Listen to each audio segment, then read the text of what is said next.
And it had a lot to offer me. So you get the cleaned up version. You get the outcome of all of that wrestling. Because the truth is, this is a topic that a lot of us don't want to talk about. And yet it is one that many of us wrestle with. And the way that we overcome it is to talk about it. So let's dive in. What do you say? All right. Oh, there's a picture of me there, too. Isn't that funny? Oh, my goodness. So, approval. Well, one of the most commonly avoided types of feedback in the world, in life, is disapproval, right? We naturally move toward the applause. We move toward the smiles and the hugs and the happy greetings. And we move away from those types of feedback that don't feel good and that scare us. We have this natural mechanism. It's our survival mechanism that recognizes positive feedback and says, this is good. We can do that more. And that was bad. Don't ever do that again. And we collect data from the moment we take our first breath until right now, and we never stop.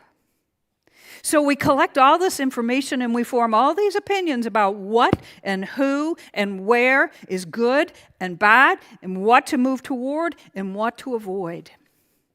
But you know what happens?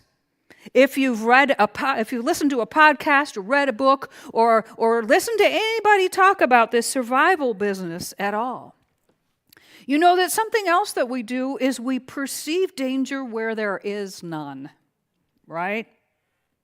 Why is that? Well, it comes from the impressions that we had early in life. When you were growing up, maybe you got in trouble for this and you got praised for that. You were punished for this and you were rewarded for that. Then you went to your first day at school. Maybe it was nursery school, kindergarten, or first grade, or daycare. And you had the first experience of being treated like you're really special, and you're like, I want to go back there. Then you had your first experience of being judged or made fun of or ignored by somebody in class, and you're like, I don't ever want to go there again. I remember even in high school, I got notes in my locker. The truth of the matter, if you can believe this, was I was so shy I could not say hello. Well, the girls who were older than me, and they're supposed to be mean at this time in life, right, left me nasty notes in my locker about how stuck up I was. And I'm like, it took me years to figure out, I just didn't have the courage to say hi. But anyway, we were just doing what kids do, right? We're all experimenting. So the fact is that approval seeking, seems like a logical plan. And disapproval avoidance seems like a logical one too. But guess what happens?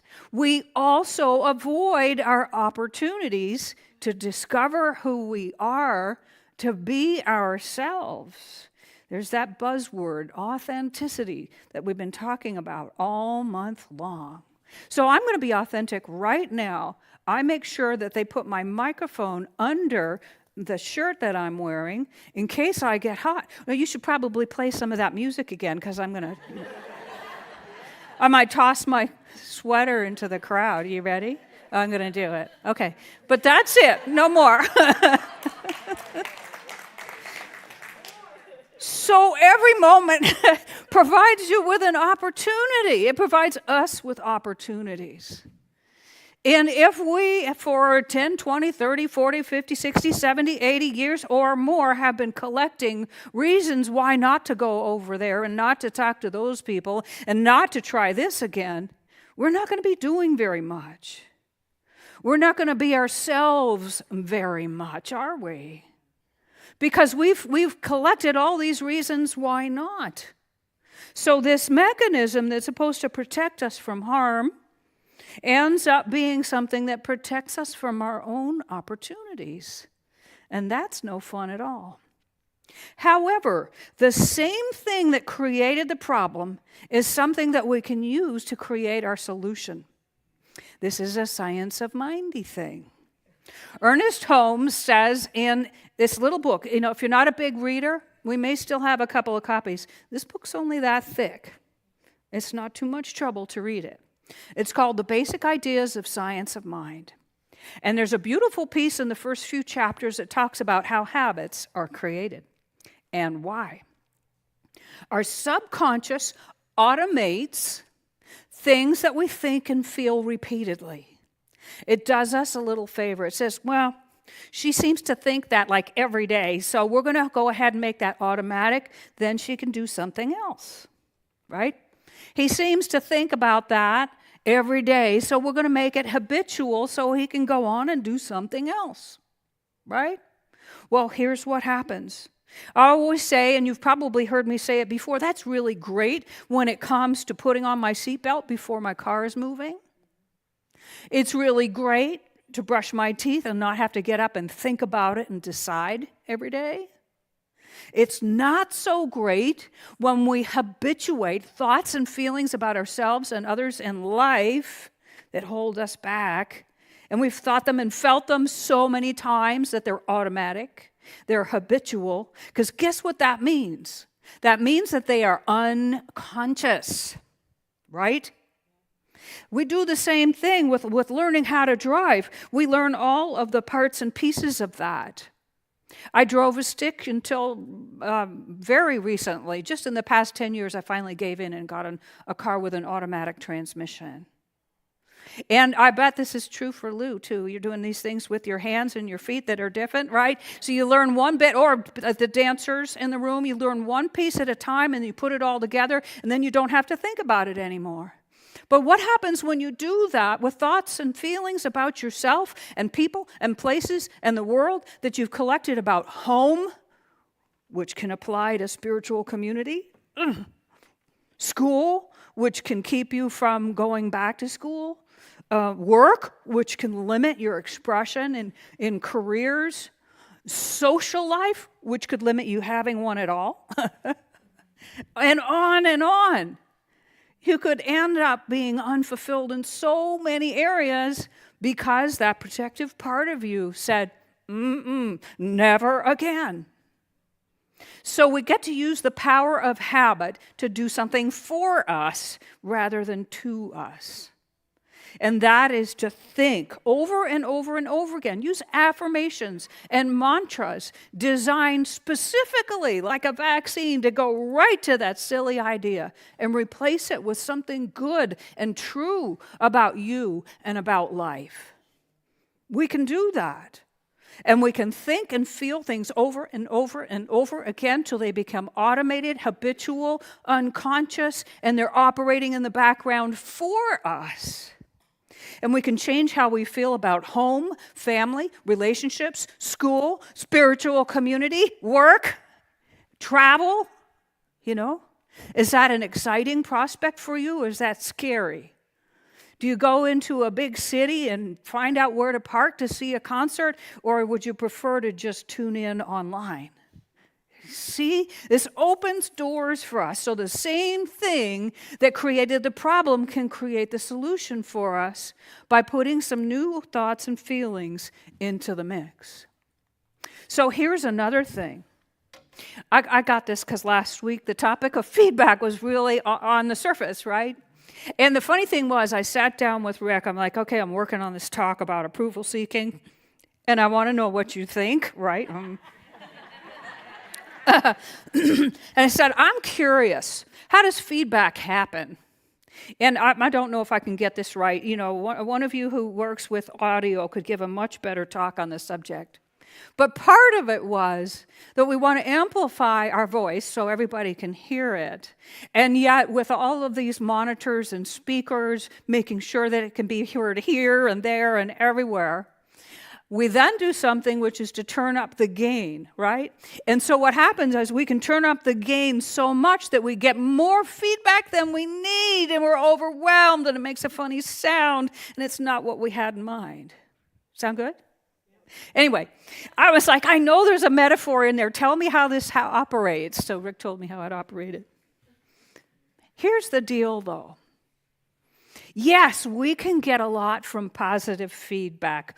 Ooh, when I was a little kid, I was the youngest of 4, and my oldest sister was 11 years older than me. She still is. The other one's 7 years older. My brother's 5. So my older sisters would bring home dates, and I'm this little tyke, nosy as all get out, and I just can't leave people alone. And I decided that I should belly dance for my sister's dates, where they're like, oh, God. Anyway, so whenever I got positive feedback, of course, I wanted to do whatever that was more. And like any normal person, when I got negative feedback, I got out of there as fast as I could. There are certain areas of life where I determined that I wasn't safe. One of them was home, which really messes up the idea of home, family, spiritual community, being part of a group. It's something to get over for sure. So I would go on these wild adventures with my toys and my stuffed horse and little mouse and their furniture and move out all the time and go somewhere else. And there was a child psychologist in our church communities watching all of us kids and analyzing what we're doing and telling our parents about it. So the thing is that sometimes we can take negative feedback and think, I either have to avoid that place, or I gotta run, or I have to not be myself while I'm there, right? So we don't want to just embrace positive feedback as our only way of knowing how we're doing in life. We also want to have the willingness to embrace what we call negative feedback, because guess what? By contrast, it too will tell us where to go. It's going to give us such specific information about how we've really been thinking and feeling repeatedly. If you know the science of mind and spirit at all, we say, you want to know what you've been believing or thinking or feeling lately? Look at your life. Not to shame or blame, but to empower, okay? Because, and it was already mentioned here, in fact, in the reading earlier, we can think that life is happening to us. And yet, when we know how to use that feedback, it can be a guide as to where to move toward, what to move away from, and also how to change how we're showing up. So it's a good idea to consider the possibility that leaning into and pausing and looking at what we call negative feedback is really going to help us be better. Not be better so that we can get 5 gold stars, an A+ on our report card, or whatever, but better because our point is to cultivate authenticity.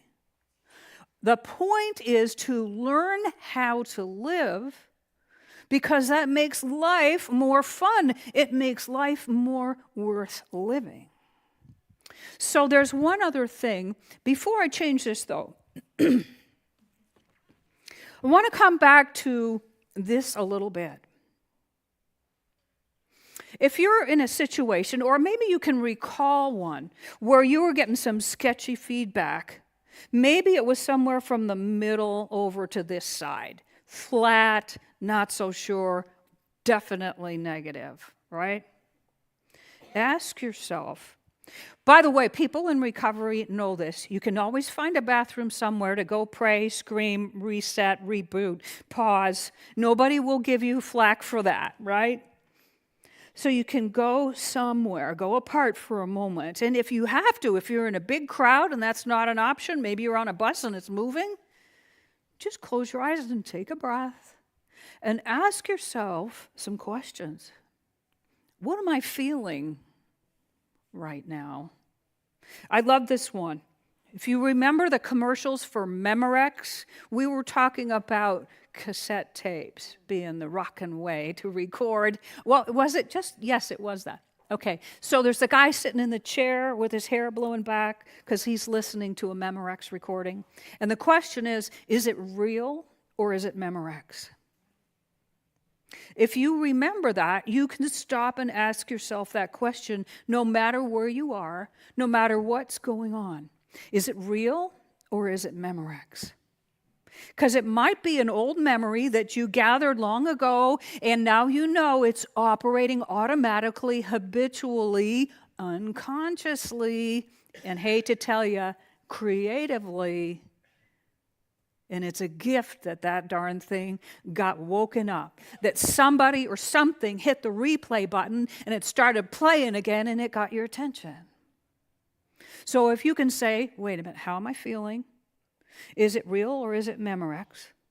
Is there a better way, a more up-to-date way I could look at this person, this place, this thing, this situation? Is there a different perspective that would serve me more? Questions like that. Questions like that. And you'll find that you will get answers. That's part of your feedback that you actually get to go get. You get to gather it on purpose. And you'll take something that's been operating unconsciously and creatively since you were 12, and you can actually get it to stop happening, even when you go back to visit your family of origin. That's when it happens a lot. Another good question to ask is, how old am I right now? And you're like, oh my God, I'm 12. You can do something once you pay attention to the feedback, once you ask yourself those questions, and it will be useful to help you rediscover and become more of who you truly are. We can do that. So Ernest Holmes has an interesting formula for healing that is so simple. Now, when we talk about healing disease, we're going to read this in a moment. You're probably reading it already because I put it up there. Dis-ease is not just when it shows up in the physical form, like as a tumor or as irregularity, perhaps in our cardiovascular system and what have you. It's all types of dis-ease. And if you become a really crafty metaphysician, you realize that before it showed up in physicality, it had an expression in your energetic field. It had a formation in your emotional makeup. It had its beginnings in your feeling state, which had its origins in what you were thinking. Okay? So you can either just be ill at ease or you can just be downright ill. But dis-ease covers the whole bailiwick. So look at this with me. This is what Ernest Holmes says. Disease will be healed provided you get at its cause. And by getting at its cause, we mean getting at the mental cause. You cannot heal anyone of his trouble, or hers or theirs, if it is the result of some mental attitude which he, she, or they will not surrender. We get to let go of the old idea, even if it's familiar. If it's not bringing us to our good, if it's blocking our being who we are, or even discovering who that is, we get to consider letting go of it. And you can do it like taking candy from a baby. Have the replacement idea that feels better anyhow right there. So you take the bad idea, you replace it with the good idea, and the crying's over in a second, and this new one actually feels better. In this case, if somebody won't release that old idea, find out what the mental attitude is and remove it. Now, when we finish our celebration today, you'll have an opportunity to come up here and stand with a licensed practitioner and have them help you with exactly that. And if it's a bigger, deeper thing, you can make an appointment with a practitioner, a chaplain, a staff minister. If you got to go all the way to the top, get in touch with Reverend Sonny. There are people who can help you with this. And you can help you with this. The way that you can help yourself with it is by recognizing what you're thinking, recognizing what you're feeling, Bring it back into your conscious awareness.